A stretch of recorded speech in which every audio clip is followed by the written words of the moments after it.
उस दिन ईद मुबारक हो सी जिस दिन फेर मिलांगे उस दिन ईद मुबारक हो सी जिस दिन फेर मिलांगे।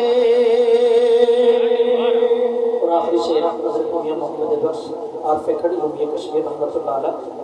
आपने लिखा कि जब मैयत को उठाया जाता है फिर जाते हुए ये वो हमसे कहता जाता है कि ले हो यार ले हो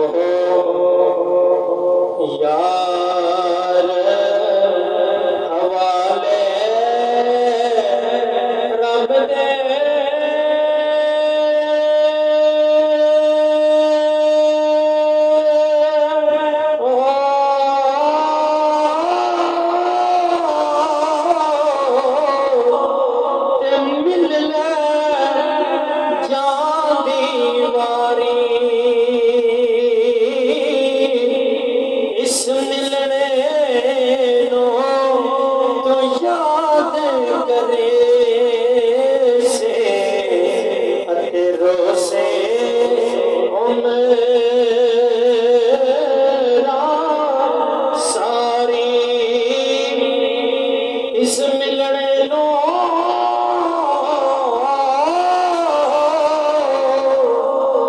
याद